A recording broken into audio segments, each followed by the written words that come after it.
Vous êtes unique au monde. La fonction, oui. La fonction telle qu'elle est conçue en Suisse, c'est vrai, elle est unique au monde.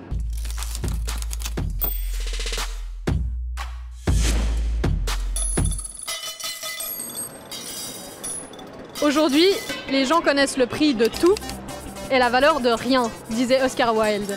Alors pour vérifier, on s'est dit qu'on allait aller s'adresser directement à Monsieur Prix. Monsieur Prix, un titre que porte Stéphane Meyerhans depuis plus de 10 ans. 10 ans qu'il surveille les prix en Suisse et qu'il remet les entreprises à l'ordre. Il nous aurait fait économiser quelques 300 millions de francs par année. Mais dans certains domaines, télécommunications, transport public, alimentaire, on a l'impression que les géants font toujours la loi. Enfin plutôt les prix. Alors comment se fixe un prix? Il nous explique. Bonjour.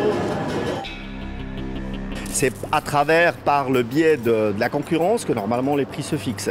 Aussi longtemps qu'il y a une concurrence, donc différentes offres qui se livrent une bataille, pour le consommateur, là en principe c'est le marché qui fixe le prix. Normalement, ça fonctionne, mais il y a des domaines où la concurrence ne fonctionne pas. C'est moi qui entre en ligne de compte. C'est justement dans le domaine de la santé, par exemple, il y a pas mal de problèmes qu'on doit régler.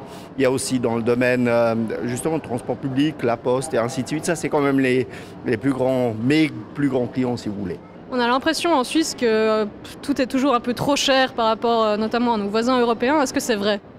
Alors il y a des données statistiques. L'Union européenne fait des enquêtes sur tous les marchés, si vous voulez. Il y a beaucoup de marchés où la Suisse est vraiment beaucoup plus chère qu'à l'étranger. On peut commencer avec les aliments.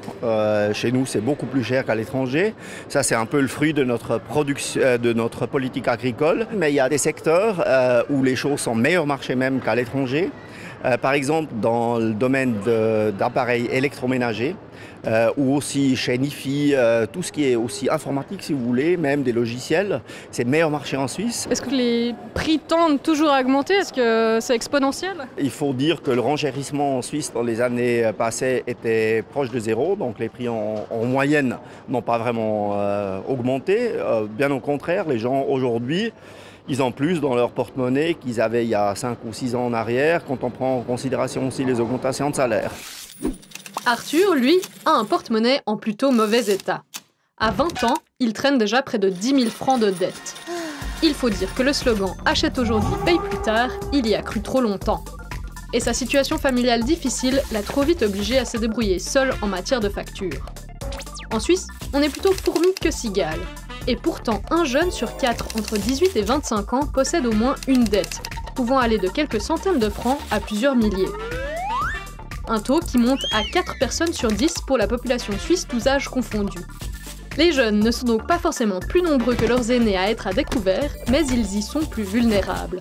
On sait que 80% des adultes surendettés ont contracté leur première dette lorsqu'ils avaient moins de 25 ans. Pour Arthur, paradoxalement, tout a commencé quand il a touché son premier salaire d'apprenti. Il a rapidement tout claqué. Et puis, il s'est fait une carte de crédit, et c'est là que les chiffres rouges se sont accumulés. Téléphone portable, vêtements, loisirs, tout était alors accessible en un clic. Pas facile de résister à la pression des potes et à la tentation du tout de suite. Selon une vaste étude sur l'endettement des jeunes adultes en Suisse, les télécommunications, les frais de santé et les achats en ligne sont les premières sources de dette des 18-25 ans, contre les impôts et les primes d'assurance maladie pour les autres tranches d'âge. La paperasse et les factures impayées se sont alors vite accumulées sur le bureau d'Arthur, et les intérêts à payer aussi. Des taux de 12 à 15% sur chaque facture de carte de crédit qu'il ne peut pas rembourser d'un coup. La boule de neige grandit. Alors Arthur a contracté de nouvelles dettes pour honorer les plus anciennes, et c'est vite devenu ingérable. Un enfer qui peut aller jusqu'à la saisie sur salaire. Maintenant qu'Arthur a fini son apprentissage, les poursuites viennent se servir directement sur son compte en banque pour rembourser. Et se désendetter est un long processus. 7 à 18 mois quand tout se passe bien, mais 47% des 18-25 ans n'auront pas réussi à se débarrasser de toutes leurs dettes au bout de 5 ans. Aujourd'hui, Arthur établit chaque mois son budget grâce à une app sur son téléphone et il s'y tient. Son meilleur conseil ? Ne jamais dépenser l'argent qu'on n'a pas. Et surtout, en parler autour de soi en cas d'engrenage. Les jeunes, en premier lieu, ont effectivement l'impression que les transports publics, c'est un poids très lourd dans leur budget. Qu'est-ce que vous leur dites? C'est vrai. Et je le vois aussi, notamment parce que c'est souvent des clients captifs. Ils n'ont peut-être même pas le permis de conduire, ils n'ont pas les moyens de s'acheter une voiture. Donc, ils sont des clients captifs des transports publics. Et puis, c'est aussi pour cela que depuis toujours, j'accorde une attention importante, notamment à la tarification pour les jeunes. Cette année, on a malheureusement vu l'annulation ou la terminaison de l'abonnement Voie 7. Il a été remplacé par un autre abonnement qui a certes plus d'offres, mais qui est aussi beaucoup plus cher. Et ça va frapper pas mal de jeunes, je le regrette, mais j'espère, je vais certainement le remettre sur table dans les prochaines négociations. Mais ça, c'est quelque chose, je ne suis pas satisfait dans ce domaine-là.